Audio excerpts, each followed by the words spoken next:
And when they stood in the way, I called them out, and they got mad at me. Let me just give you one example of that. I went up to Shelby County. I was at a crime victims vigil there. I was kneeling at some of the white crosses on the lawn of the county courthouse square. Felt a hand on my shoulder. I turned around and I met a lady whose name was Tina Burleson. Tina Burleson's husband, John, ran a pawn shop on Highway 280 in Shelby County. She began to tell me the story. She said that her husband was working at the pawn shop one day, and this gang came in. They had been on a shooting, robbing spree all across North Alabama. She said they came in that day and they shot John Burleson. She said, I wish you could have seen the face of Samuel Gamble as he put his arm on the counter and he looked over with a wicked grin on his face and he watched my husband bleed to death on the floor of his pawn shop. She said, now the Supreme Court has said that you can't execute a juvenile for his role in that crime. So they're going to take the juvenile off death row. And my district attorney says that when that happens, out of all fairness, he's got to take the stand. Not go secretly meet with somebody. Take the stand and testify on behalf of one of the men who participated in the murder of John Burleson. She said, I don't think my district attorney ought to be doing that. I agreed with her. We don't hire firemen to restart fires, and we don't hire district attorneys to get killers off death row.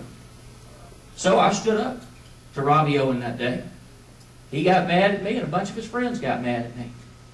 But my friends, when the district attorneys turn their backs and they walk away from the victims in this state, you can count on me to stand at their side.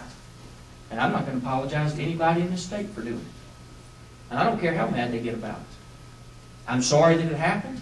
I wish it had been handled differently, but I had no choice the day that he took the stand. So I'm going to always keep your family safe. The other thing I'm going to always do is follow the law. The law the way that it's written.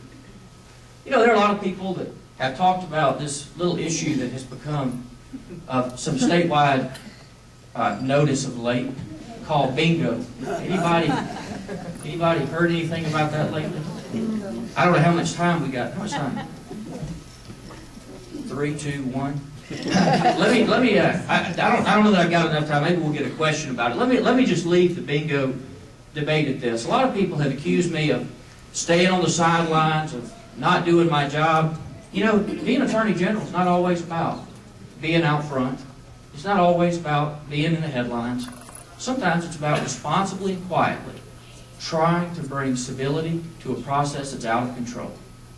You don't always make things better with a fight. So sometimes you try diplomacy and you try to make things better. That's what we've been doing in Montgomery. I hope we'll get a question so maybe we can go into the bingo explanation a little bit, help you understand it a little bit better. I wish I had time to talk about everything today.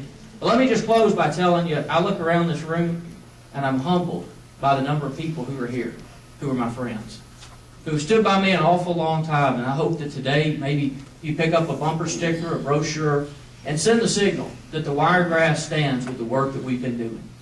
It's not my record I'm here talking about today. It's our record. And it's a record that I am very, very, very... Did you hold up the card? Oh. Yes, I'm confused. I thought you had a card. Instead, you had a woman. So let me just say thank you for letting me come by. Thank you for your friendship. I ask you for your support and I ask you for your vote. I look forward to answering your questions in a few minutes. Thank you and God bless you.